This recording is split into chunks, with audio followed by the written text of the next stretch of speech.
ଦୁଇ ଦିନ ପୂର୍ବରୁ ପ୍ରଭୁ ଯୋଉ ବିଜୟ ସାଧନ କଲେ ସେ ସାଧନ ହିଁ ବର୍ତ୍ତମାନ ମୁଁ ଆପଣ ମାନଙ୍କର ଏଇ ମଣ୍ଡଳୀରେ ଆମେ ଯୁକ୍ତ ହେବା ଦିନ ଠାରୁ ଆପଣ ମାନଙ୍କର ବିନତି ପ୍ରାର୍ଥନା ଦ୍ଵାରା ଅନୁରୋଧ ଦ୍ଵାରା ସେଇ ଶକ୍ତି ନେଇ ଧାର୍ମିକଙ୍କୁ ପ୍ରାର୍ଥନା ନେଇ କାର୍ଯ୍ୟ ପ୍ରଭୁ ଯେ କରୁଛନ୍ତି ସେଇ ବିଷୟରେ କିଛି ମୁଁ କହିବି। ନିଶ୍ଚୟ ମୁଁ ଏଇ ରବିବାର ଦିନ ଆମକୁ ଉପାସନା ଥିଲା। ଶନିବାର ଦିନ ସନ୍ଧ୍ୟାରେ ମଧ୍ୟ ମୁଁ ଆଶୀଷ ଧାରାରେ ଜଏନ୍ କରିଥିଲି। ତାପରେ ରବିବାର ଦିନ ମଧ୍ୟ ସକାଳେ ମର୍ଣ୍ଣିଂ ପ୍ରେୟର ଜଏନ୍ କରିଥିଲି। ଆଉ ନିଶ୍ଚୟ ମୋର ଅନୁରୋଧ କିଛି କିଛି କରିଥିଲି। ଆଉ ମର୍ଣ୍ଣିଂ ପ୍ରେୟରରେ ମଧ୍ୟ ସୁଧା ଦିଦି ପ୍ରାର୍ଥନା କରିଥିଲେ, ବୀରେନ୍ଦ୍ର ଆଶୀଷ ଧାରାରେ ପ୍ରାର୍ଥନା କରିଥିଲେ। ଭୋର ସକାଳୁ ମୁଁ ମର୍ଣ୍ଣିଂ ପ୍ରେୟର ପରେ ଆମଙ୍କର ବଡ ଭାଇ ରାହୁଳ ଆଜ୍ଞାଙ୍କୁ ମୁଁ ଫୋନ କରିଥିଲି, ଅନୁରୋଧ କଲେ। ଆଉ ବଡ ଭାଇ ମୁଁ ଟିକେ ଅନୁରୋଧ କରିବି, ଆପଣ ବ୍ୟସ୍ତ ଥିବେ ପରା, ତଥାପି ନାଇଁ କେତେ ବ୍ୟସ୍ତ ଥିଲେ ବି କୁହନ୍ତୁ, ମୁଁ ସୁଯୋଗ ଦେଲେ ନେଲେ ଆମ ପାଇଁ ଦେଲେ, ସୁଯୋଗ ଦେଲେ। ଆଉ କିଛି କିଛି ବିଷୟ ମୁଁ ଅନୁରୋଧ କରିଥିଲି, ମୋର ପାରିବାରିକ ବିଷୟ ସେ ପ୍ରାର୍ଥନା କରିଥିଲେ। କିନ୍ତୁ ଗୋଟିଏ ପ୍ରାର୍ଥନାରେ ପ୍ରାୟ ଅନ୍ୟାନ୍ୟ କାର୍ଯ୍ୟ ଯାକ ସାଧନ କରନ୍ତି, ତାହା ଆଜି ମୁଁ ପ୍ରକାଶ କରିବାକୁ ଚାହେଁ। ସେ ପ୍ରାର୍ଥନା ନେଇ ତାପରେ ଆମେ ଉପାସନା କଲୁ। ଗିର୍ଜା ଚାଲିଛି। ଦିନ 12ଟା ବେଳେ ମୁଁ ଫୁଲପିଟରେ ଅଛି, କିଛି ଚାଲିଛି ବାକ୍ୟ ବିଷୟ। ଫୋନ ହଠାତ୍ ଆସିଲା। ମୁଁ କେବେ ମଧ୍ୟ ଫୋନ ଟା ମୋ ପାଖରେ ରଖେ ନାହିଁ, କିନ୍ତୁ ଆର୍ଜେଣ୍ଟ ଯେତେ ହୁଏ ତା କେତେବେଳେ କଣ ଆସେ ବୋଲି ମୋ ସ୍ତ୍ରୀ ପାଖରେ ଥିଲା। ସେ ଫୋନ ଟା ନିହାତି ଜରୁରୀ ଥିଲା, ସେ ବାହାରକୁ ଯାଇ ସେ ଫୋନ ଟା ରିସିଭ କଲେ।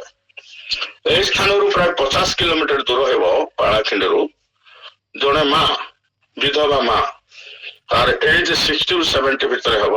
କିଛି ଦିନ ଅସୁସ୍ଥ ଅବସ୍ଥାରେ ସେ ରହିଛି। ତାର 4ଟି ଝିଅ, ଆଉ ସେମାନେ ନିରାଶ୍ରୟ, ଆଉ ତାଙ୍କର ସାହାଯ୍ୟକାରୀ ପ୍ରାୟ କେହି ନାହାନ୍ତି। ଅସୁସ୍ଥ, ସିରିୟସ କଣ୍ଡିସନ। ସେମାନେ ଫୋନ କଲେ, ତାଙ୍କର ଝିଅ, ସେ ଝିଅ ବି ବିଧବା, ଆଉ 3ଟା ଝିଅ ବାହା ହେଇଛନ୍ତି। ଏପରି ପରିସ୍ଥିତିରେ ସେମାନେ ଅଛନ୍ତି। ଯେ ଫୋନ କଲେ ଯେ ମା, ଆଜ୍ଞାଙ୍କ ସହିତ ଆପଣ ମାନେ ଆସନ୍ତୁ, ମୋ ମା ବହୁତ ସିରିୟସ, ହୁଏତ ଜଗତରୁ ଚାଲିଯିବ। ସେତେବେଳେ ସେ ଆମେ ଚର୍ଚ୍ଚରେ ଆନାଉନ୍ସ କରିଦେଲୁ, ଏପରି ପରିସ୍ଥିତି ଯେ ଆମେ ଯିବା। ସଙ୍ଗେ 1 ଘଣ୍ଟା ଭିତରେ, ଘଣ୍ଟା ବେଳେ ଗିର୍ଜା ସରିଲା। ତାପରେ ଆମେ ଇମିଡିଏଟ ଗୋଟେ ଗାଡି ବନ୍ଦୋବସ୍ତ କରି ଆମେ ଯାଉଛୁ। ଆଉ ଜଣେ ପ୍ରଭୁଙ୍କର ଦାସୀ ଥିଲେ, ତାଙ୍କୁ ବି ଆମେ ସାଥିରେ ନେଇକି ଗଲୁ। ଆମେ ମଣ୍ଡଳୀରୁ କେତେ ଜଣ ଭାଇ ଭଉଣୀ ହେଇକି ଗଲୁ। ଯିବା ପଥ ମଧ୍ୟରେ ଫୋନ ଆସିଲା ଯେ ବର୍ତ୍ତମାନ ଆଉ ତାଙ୍କୁ ସମର୍ପଣ କରିଦିଅନ୍ତୁ ପ୍ରଭୁଙ୍କ ପାଖରେ, କାରଣ ସେ ଚାଲିଯିବା ଅବସ୍ଥା। ଆମେ ପ୍ରାର୍ଥନା କରୁଛୁ ଗାଡି ଭିତରେ। ତାପରେ କହିଲେ ଯେ ନାଇଁ, ତାଙ୍କର ଆଉ ନିଶ୍ୱାସ ଚାଲୁନାହିଁ। କିନ୍ତୁ ଆମେ ସେଠି ପ୍ରକାଶ କଲୁ ନାହିଁ, ଯେତେବେଳେ ଆମକୁ ଡକା ଯାଇଛି, ପ୍ରଭୁ ଆମ ସଙ୍ଗରେ ଅଛି, ପ୍ରଭୁଙ୍କୁ ନେଇକି ଯାଉଛୁ ଆମେ ଯିବା ପର୍ଯ୍ୟନ୍ତ ସେ ପ୍ରଭୁ ତାଙ୍କୁ ନେବେ ନାହିଁ।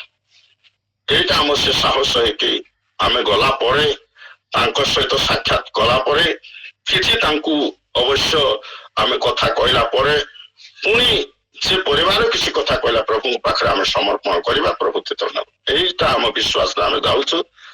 ତାପରେ କିଛି ସମୟ ପରେ କହିଲେ ନାଇଁ ନାଇଁ, ତାର ବର୍ତ୍ତମାନ ନିଶ୍ୱାସ ଚାଲୁଛି, କିନ୍ତୁ କୋଲାପ୍ସ ହେଇଯାଇଛି, ଥଣ୍ଡା ହେଇଯାଇଛି ବୋଲି କହିଲେ। ସେତିକି ବେଳେ ଆମେ ଯାଇ ପହଞ୍ଚିଲୁ।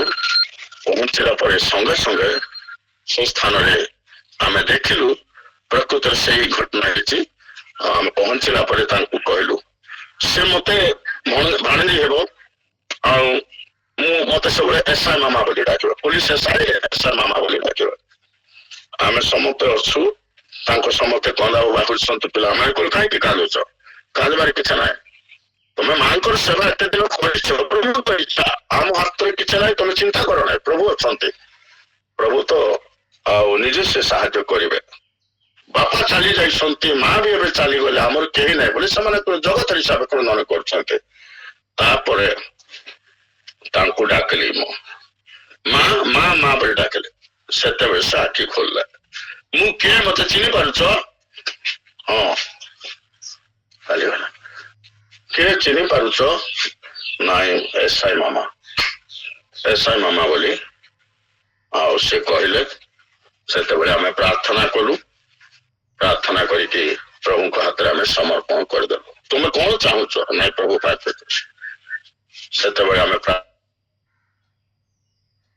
ପ୍ରାର୍ଥନା କରି ପ୍ରଭୁ ହସ୍ତରେ ଥୋଇଦେଲୁ ଯେ ପ୍ରଭୁ ତମର ଇଚ୍ଛା ଏ ମାଙ୍କର ବିଷୟ ତାଙ୍କର ସେ ଯାହା କିଛି କହିବା କଥା ସେ ନିଶ୍ଚୟ ସ୍ୱୀକାର କରିଛି ତା ପରିବାର ସ୍ୱୀକାର କରିଛନ୍ତି ତେଣୁ ତୁମର ଇଚ୍ଛା ପ୍ରଭୁ ତୁମେ ଯାହା ଇଚ୍ଛା ତମ ନିକଟକୁ ତୁମେ ତାଙ୍କୁ ନେଇପାର ତାମାନେ ଆମେ ସମର୍ପଣ କରିଦେଉଛୁ ମଣ୍ଡଳୀଗତ ହିସାବରେ ତମର ଇଚ୍ଛା ଯାହା ତାହା କର ଏଇଟା କରି ଆମେ ସେ ଭାବେ ଆମେ ଚାଲି ଆସିଲୁ ଆଉ ପ୍ରଭୁ ସାହାଯ୍ୟ କରିଛନ୍ତି ପ୍ରଭୁଙ୍କର ଇଚ୍ଛା କୋଉ ମୁହୂର୍ତ୍ତରେ ପ୍ରଭୁ ତାଙ୍କୁ ନେଇଯିବେ ଏଇଟା ପ୍ରଭୁ ଚାହାନ୍ତି ଏବେ ବର୍ତ୍ତମାନ ହଠାତ୍ ଏବେ ଆଉ ଗୋଟେ ଫୋନ ଆସିଲା ମୋର ଫୋନରେ ଯେ ପ୍ରଭୁ ହାତରେ ସମର୍ପଣ କଲା ପରେ ପ୍ରଭୁଙ୍କ ନିକଟରେ ସେ ନିଜେ ନିଜକୁ ସମର୍ପଣ କଲେ ତା ସମସ୍ତ ଭୁଲ ସ୍ୱୀକାର କଲେ ଆଉ ପରିବାର ମଧ୍ୟ ସ୍ୱୀକାର କଲେ ତାପରେ ଏଇ ମୁହୂର୍ତ୍ତ ଏବେ ଗୋଟେ ମିନିଟ ଆଗରୁ ଫୋନ ଆସିଲା ସେ ଜଗତରୁ ଚାଲିଗଲା ଏ ପର୍ଯ୍ୟନ୍ତ ମୁଁ ଖବର ପାଇନଥିଲି ଏବେ ମୁଁ ଏଡେ କଥା କହୁଛି ଫୋନ ଆସିଛି ତେଣୁ ପ୍ରଭୁଙ୍କର ଇଚ୍ଛା ଆମେ କିଛି କରିପାରିବୁ ନା କିନ୍ତୁ କିଛି ସମୟ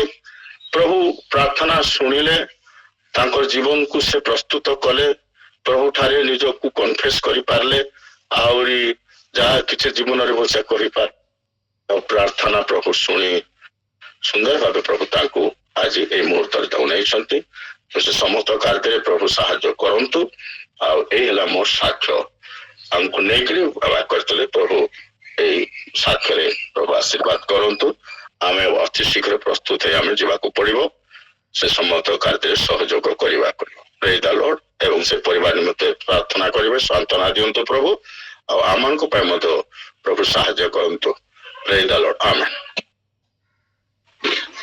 ବହୁତ ବହୁତ ଧନ୍ୟବାଦ ନଗେନ୍ଦ୍ର ଭାଇ ସୁନ୍ଦର ବାକ୍ୟ